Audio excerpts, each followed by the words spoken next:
Well, hey there, Hugh Halter from Alton, Illinois, and so honored and privileged to get to speak to you. I've been in Canada a good 40 to 50 times, and just really appreciate the opportunity to speak, really related to the idea of a different type of church planter, and kind of focusing in on the kind of rhythms for a flourishing co-vocational life. A little background.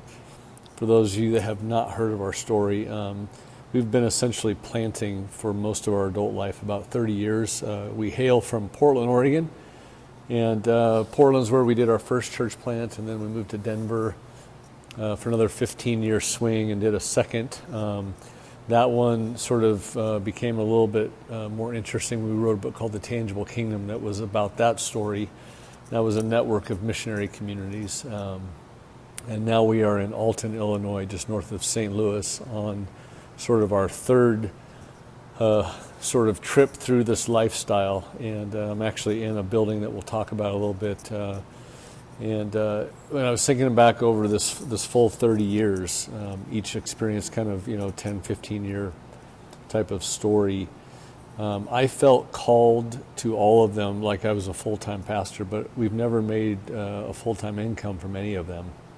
Some of that, as we'll talk about, is related to the style of church that we were doing more as networks of missional communities. Now we're doing more enterprise or market-forward church planting. But I remember early on, I've told this story many times, I call it the Ralph story, because I feel like it's where we need to begin thinking about a co-vocational life. But our son Ryan had really severe epilepsy, and I adopted him after I married my wife Cheryl. She was married at 18, then divorced at 19 and a half, and came to the Lord 3 or 4 years later. And so when I met her, Ryan was almost 5.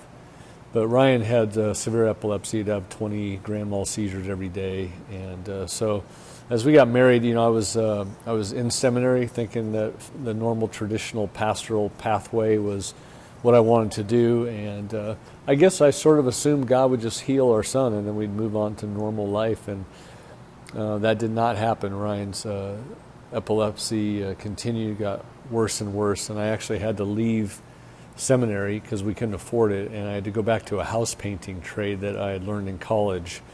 And at the time I thought it would be a little blip out of ministry, and then I would get back to it. So I wasn't that bummed out. I've always enjoyed working with my hands, but it is house painting, so you can't enjoy it that much. And I remember on this particular month, our son was facing a brain surgery at UW Medical Center, and it was going to cost over $120,000 cash out of pocket after our insurance. And I was working for Youth for Christ a little bit, and so $1,800 a month salary wasn't going to pay off that brain surgery. So we kind of were facing almost like bankruptcy very early on, mid-20s, mid to late 20-something. And so, we went back to the house painting trade. This particular church that we were a part of at the time decided to do a fundraiser for us and just kind of help us out. And remember the pastor, a lot of people were donating items, assets, or trades. So I said, well, I'm a house painter, so I'll donate maybe a free house painting job. And I thought somebody would maybe bid $1,000 and I'd do $3,000 worth of work or something, something like that. Well, my pastor buddy that put on the fundraiser called me one day and said, hey, I got bad news for you. This guy named Ralph only bid $50, but he got your paint job. So I said, well, hey, no big deal. You guys are raising a lot of money for us, so just give me his address.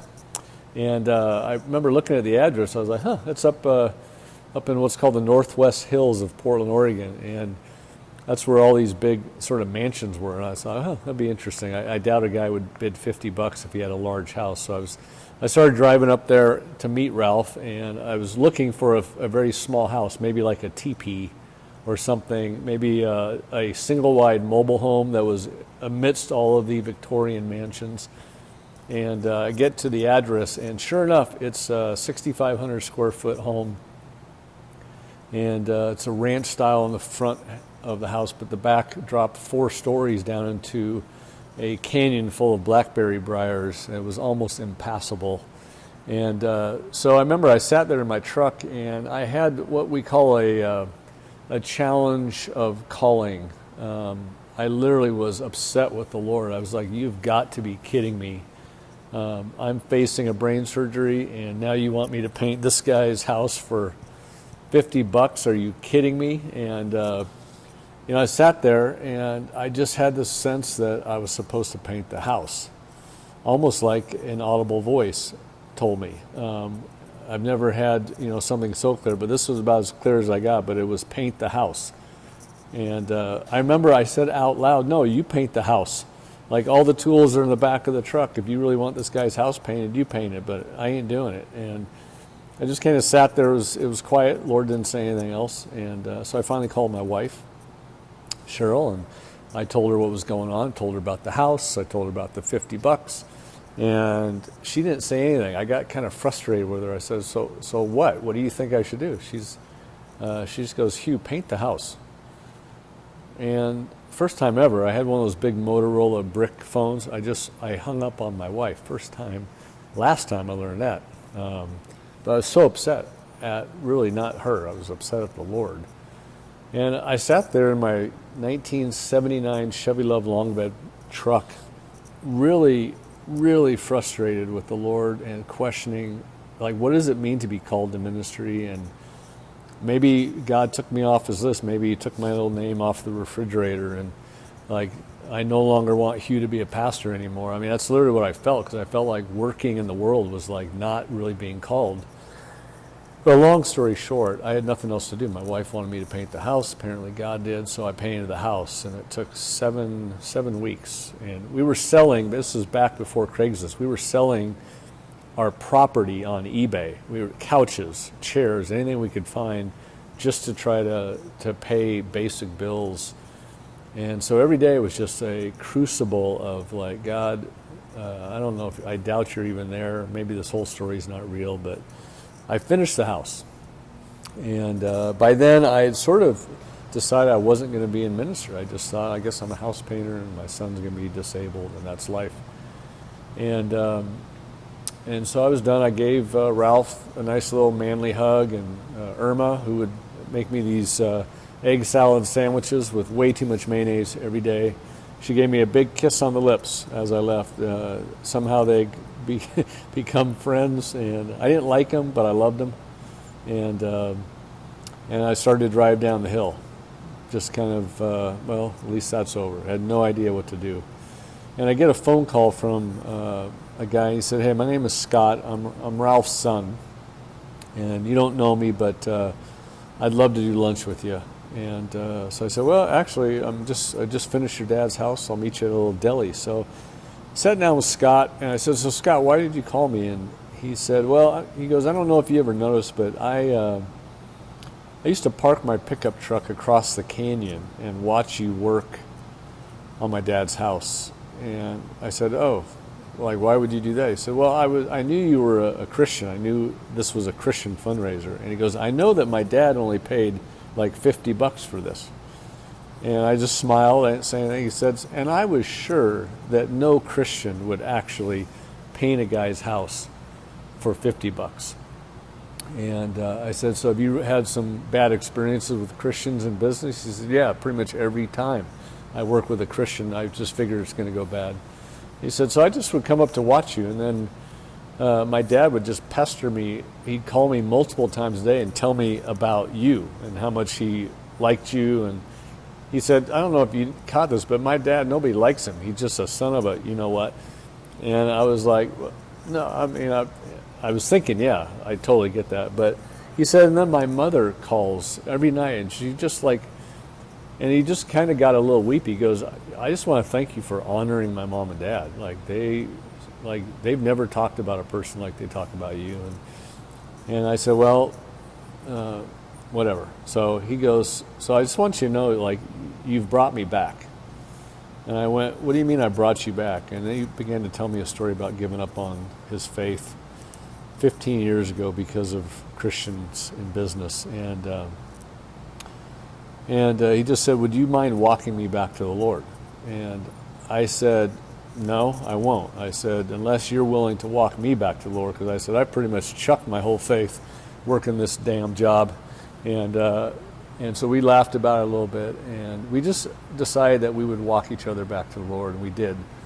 And Scott was a natural evangelist, would be, invite his plumbers and his technicians to join us, and a bunch of these guys started to come to the Lord. And that's what eventually led to our first church plant in Portland, was literally that. And I always like to start with that story because it frames something related to the co-vocational lifestyle or belief system, and that's whether or not we actually believe that everybody is called. I will tell you this, because I teach it now, is that everybody is called. Everybody, every Christian is called by God. It's clear in Scripture, and one thing that we always have to remember, nobody is ever called and not sent. So we're called and we're sent, and it doesn't matter how money is tied to that. It's a part of being a disciple, and the clergy-laity split that we preach against, but then we live it in front of our people, where only the paid pros are the called ones. It has done a number on young leaders. And so I just want to tell you right off the bat that what God taught me in the Ralph story was that he's building his church. And oftentimes, especially in this missionary context that we're in, people do not have any inherent respect for pastoral leadership anymore. And so it makes darn good sense that the Lord, even years ago, would start to embed us back out into the world where we can relate with people again as normal people, that somehow it speeds up the respect issue. And one thing we always have to remember is that the idea of getting paid full-time in ministry, where you even have maybe a retirement program or something like that, full-time work, vocationally being paid, that's only about a 100-year story in the history of the entire world. So prior to about 100 years ago, nobody, and yet we would say that these were fully called people. We just have to say that for ourselves. We are fully called whether or not we make a full salary or not. So co-vocational, bivocational, however you want to frame it, is not a way to suck at everything, where you suck at church and you suck at business. It is potentially the way that God embeds us as missionaries, not only for our own sustainability, but for our own credibility with the culture. And so, that led to the Denver story. And the Denver story was a network of missionary communities around the Denver Metroplex. And again, that was a full-time calling. And we ran our own missional community, but we were house painters still. And eventually then we were consultants. And for about 20 hours a week, we oversaw a network of about 20-some communities around Denver. Wasn't a huge story, but it was several hundred people, and it was maybe the most beautiful story I'd ever been a part of. But nobody was fully paid. We had little stipends for certain people for the time that they would give to coach. But again, that was I was playing an elder overseer role, kind of a lead planter. But most of my life was working a normal job like everybody else, and so.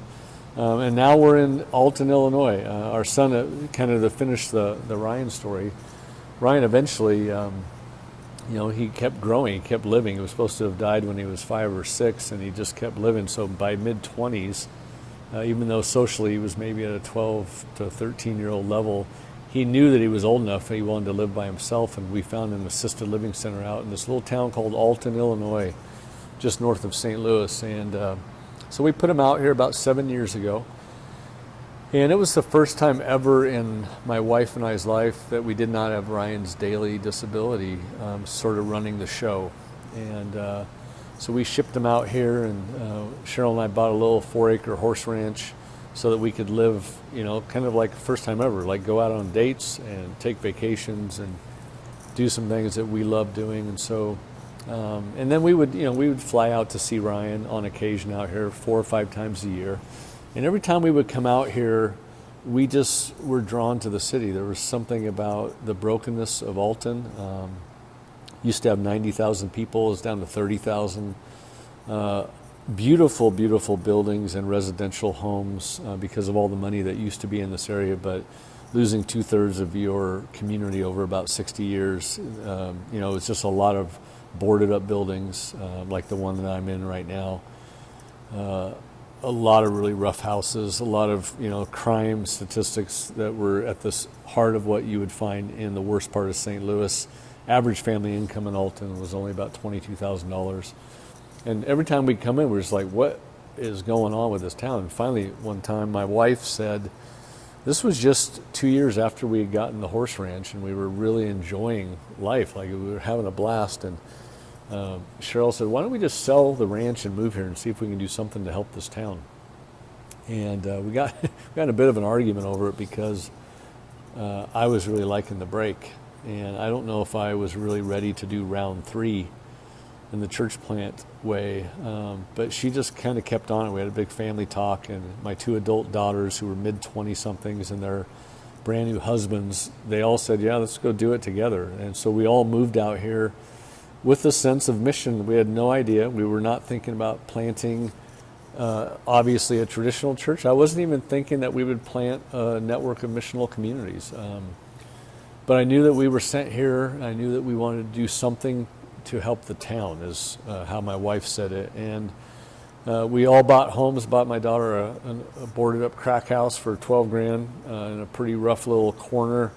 Renovated that, put them there. Bought my other daughter a little house for $40,000, 3 blocks away, and then we bought right in between them, all right downtown. And we would just walk and pray, God, what do you want us to do?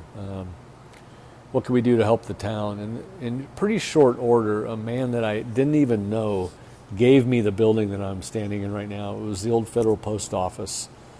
And so we went, okay, God, why would you give us a building? What would be good news to this town?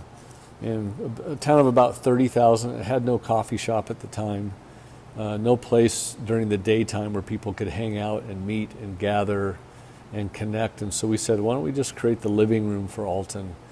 And so, you can see the bar behind me, but we're an all-day brunch cafe.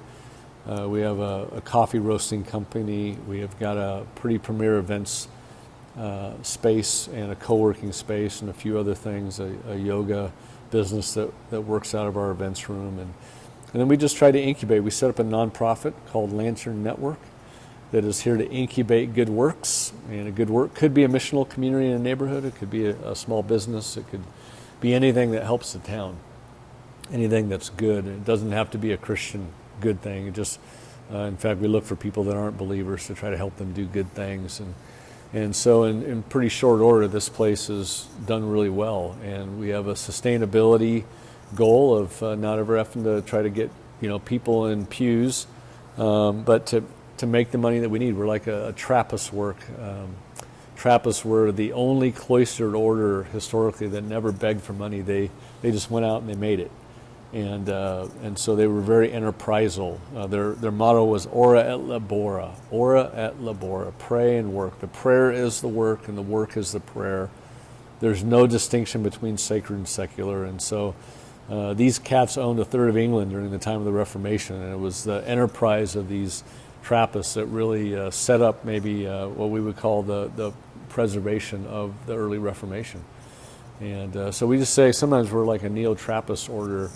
And as of yet, this is not a source of income. This is a labor of love for me. And so I live the same co-vocational life. And so I want to just drop a few maybe helpful pointers along the way. One on sustainability and one on how to do church, because they really go together. You can't live a co-vocational life and still have a single leader model of church. You can't have people expecting you to do all the work for them. And then not, and do different funding. Paul, the great missionary, he would go into certain contexts and he would look at the context. He'd say, for this context, I decided to work so as not to be a burden to the movement. And so here we are. We find ourselves in a pure missionary context, both in Canada and the U.S., but so many are so slow to accept the new missionary funding model, and that's co-vocational, even marketplace planting.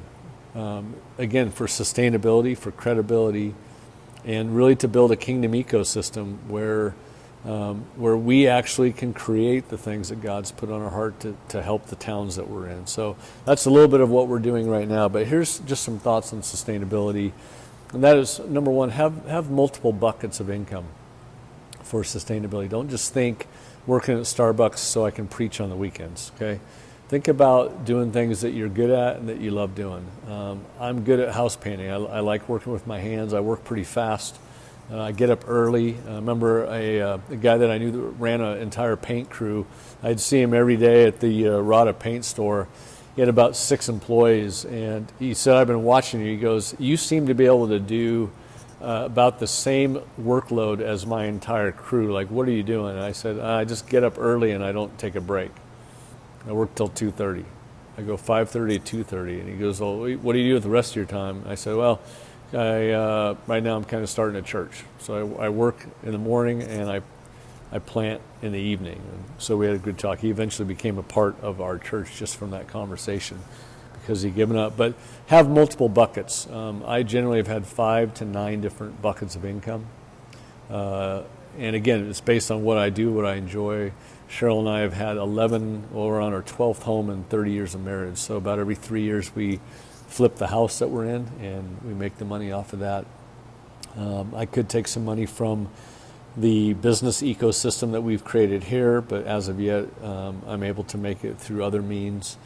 But just have multiple buckets. Don't just rely on one particular thing unless it just is what we call a smart job, and that's where you either make a lot of money fast or you connect with a lot of people in a real natural way. So either of those would be smart jobs. A bad job would be where you don't make a lot of money and you don't connect with people. So maybe do a little analysis there. I also want to bring up what we call APEST leadership typology.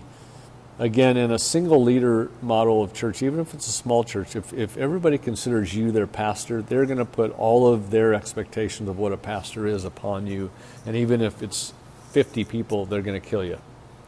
APEST is a model that we get out of Ephesians 4 that's really become a part and parcel of what we call the missionary framework for church. And that's where you're not the single leader. You're now doing church as a team, and you're doing it based on usually, a handful of those giftings: apostle, prophet, evangelist, shepherd, and teacher. And if you are co-vocational, it doesn't mean that you have to be apostolic evangelist. That tends to be my profile. You can be any one of those, but you have to be in a team of people that are all throwing in based on their gifting, all giving a little bit of time to helping whatever's growing grow. We have 7 of our staff here are what we call missionaries. They're as into the ministry side as they are to the coffee, to the event space. So I don't feel like I have to lift everything. I actually am not involved anymore in the day-to-day, so this place runs on its own, so I can be about what I'm good at. And so consider the APEST. If you haven't read much on that, just start Googling it, and there's some amazing books, Alan Hirsch, Neil Cole, others that have written on the APEST orientation. Also consider what I would call the life of the apostle. Apostolicking is sometimes a goofy word, where it's just the life of the apostolic. When you're entrepreneuring, it's more of an apostolic function. And the key to that, people have asked me a lot, they'll say, man, it seems like you get a lot of stuff done fast. And I think I do, but when people have analyzed my life, it just comes down to a couple of key things. And one is that I own my own life. I don't let anybody else dictate expectations or what I do. I try to get my marching orders only from the Lord. And to do that, I've scheduled a once-a-week meeting with him where we plan the week out together. It's usually Sunday nights. And I pour a beverage, and I get my scriptures out, I light a candle, and I really think through everything related to the week. And I generally prioritize leaders and lost people. That's my key. People that are going to carry the weight of other people, so missional community leaders, people that are starting good things. I give my best time to leaders because they generally put the weight of a few other people on their shoulders. And then I spend the rest of my time with lost people because that's a gifting of mine. And, it's an old adage, wherever you give your time to is going to grow. So if I want momentum from the harvest and I want leaders to really take on their own mission, then that's where I need to spend my time. And so I just schedule that in. I set the meetings with leaders, and I actually set the appointments with friends of mine that don't know the Lord. And we tend to get the momentum from those two. So just consider that. That's maybe just a little key. And then maybe a final thought just on church. Because again, I just said you can't have a co-vocational lifestyle and still beat to everybody else's role or idea of what they think a pastor should be. So just some things, and hopefully, if you need help, you can get a hold of us. But church has to be a team orientation, number one, APES. It's got to run like a family now. Most of the language in the New Testament about the church is not organizational language. In fact, hardly any of it is. It's almost all family language. Even coming into it, you're not converted, you're adopted. And then you become a brother and a sister, and as you mature, you become an elder. And so consider doing church more in a family orientation. Talk about it, teach it that way. It'll help you in almost every single scenario, from church discipline to people that have unique lifestyles or orientations. The family knows how to handle that. The organization doesn't know how to handle that. And then finally, the lifestyle. Church mostly is what we would just call setting up tables. So building a kingdom ecosystem full of tables where people can talk about the Lord, talk about life. It's not only the best way to see people move forward, but it's the funnest way to do life. And so maybe just consider that. And if you need any help, you can find me at hughhalter.com. Our organization that's here to help support those that are building out kingdom ecosystems is called bravecity.com. And again, thank you. Hopefully some of my story will bring a little bit of hope to your story. And praying for Canada today as I prepare this for you guys. So blessings to each one of you. Thanks.